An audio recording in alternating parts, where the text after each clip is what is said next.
And they work in this room and they have their resources here in their drawers, and there's all these other resources that you can click on. This is web-based. Now, they've been given an authentic task, which is to investigate the closure of a school and the impact that that would have on a community in Australia. And it's a rural high school in Australia. So if you shut down a school, there's going to be big things, big implications for that. So they have to research the implications. And the way they do that, Peggy does her research using qualitative methods, and all her data is here in the drawer. So for instance, she's got interview questions that she would ask. You can see that, you know, none of these are very expensive programs. These have been done with minimal funds, but they do work beautifully. They're not that polished looking, but they do work beautifully as authentic learning environments. So all her data is in that drawer, and then Brian's looking at it from a quantitative point of view. So he's looking at data about the demographics and students and so forth that are coming up through the system and so forth. So basically, their polished product is they write this up as a research report, as if it had been commissioned by the education department who were going to close the school. Now, the second example is a more simple one. This was created by John Fitzsimmons at Central Queensland University, and he teaches a subject called North American Fiction and Film.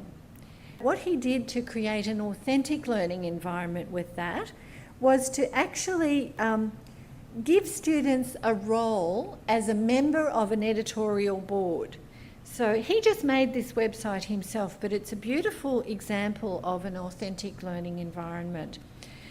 So basically what he did was he got the students to imagine that they're editors on the board. They still do exactly what they did before. They read the text, they write up a critique, but they submit their work to this journal, which is called North American Fiction and Film online. And every year they actually publish, every time that this subject runs, they publish this North American Fiction and Film journal.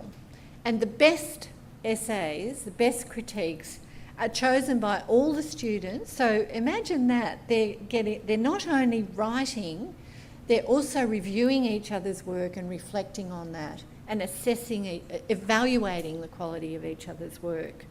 So very, very powerful example of an authentic learning environment. This is for students who are learning business writing. What they do, they go to work in a company which makes music records. That's how old it is. But you can have a look. This whole site, it now resides on our Authentic Learning site. So you can go in and actually explore this whole thing if you want to. But what happens is the students go to work for 2 weeks at this company. And what they've been asked to do by the CEO, Angela, we go in and see Angela, and basically what they did, they didn't have much in the way of visuals. They put their money into the audio, so they got actors to do the audio. Oh, hello. Welcome to Virtual. Oh, congratulations on presenting so well in your interview a fortnight ago. We're all very impressed by your uni work and your enthusiasm to be part of our team. Here, take a seat. Oh, if you'd like tea or coffee, I can ask Sharon. But look, why don't you wait until after we've had a chat, because I'd prefer to get straight into business now. I won't go through all of that, but basically the CEO says, in our company, we suffer from not having good communication channels. I want you to do a little research project, work out whether we could benefit from a newsletter. So what the student has to do, and remember this is to learn business writing, and the CEO is going away, so in order to communicate with her, we have to write memos, we have to write up the whole report, so we have to learn about the means that you communicate within a business.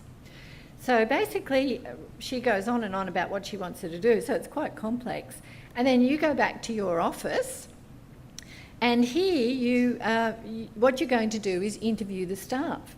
So what is really nice about this, the students kept a physical diary, and that was part of the assessment that they handed in. So they actually had to make appointments with people. So we've been given an indication of, well, why don't you try and talk to these people today?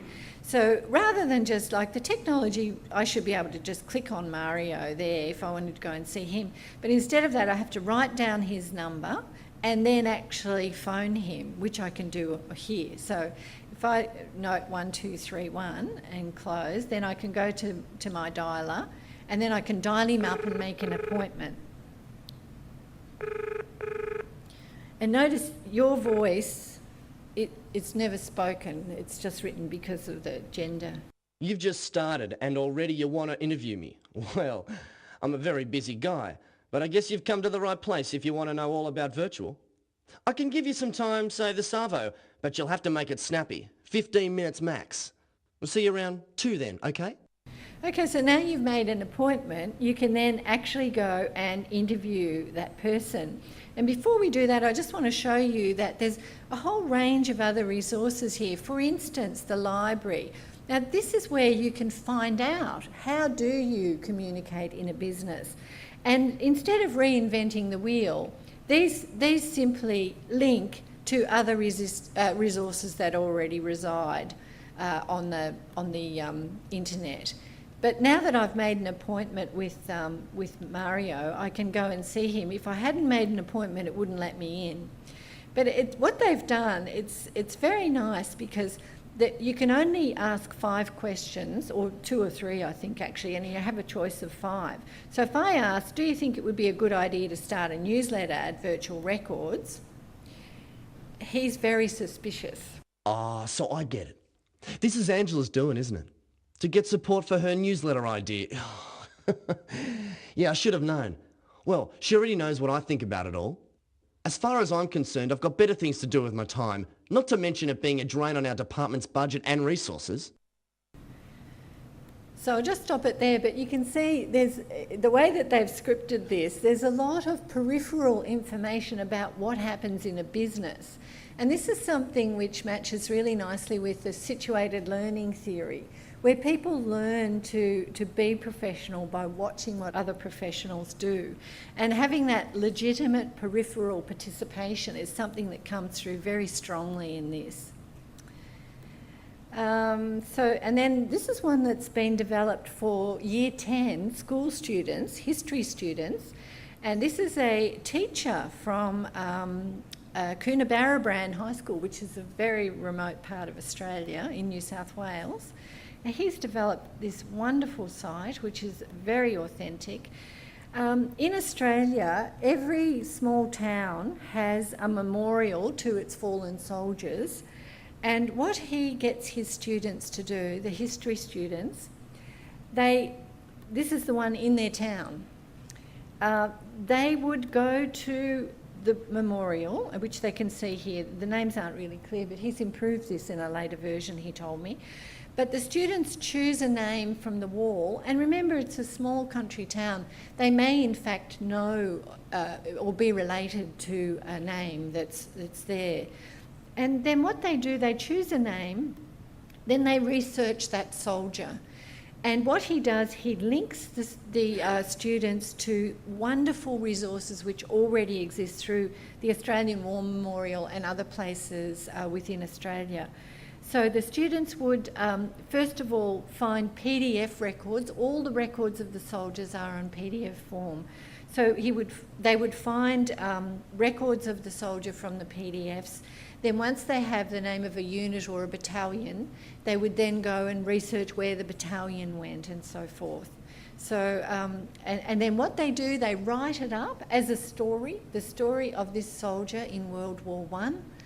And they do it prior to Memorial Days in Australia, and then the local newspaper publishes, each time it runs, they publish one of the histories, and the other ones they put up on the web, so those polished products.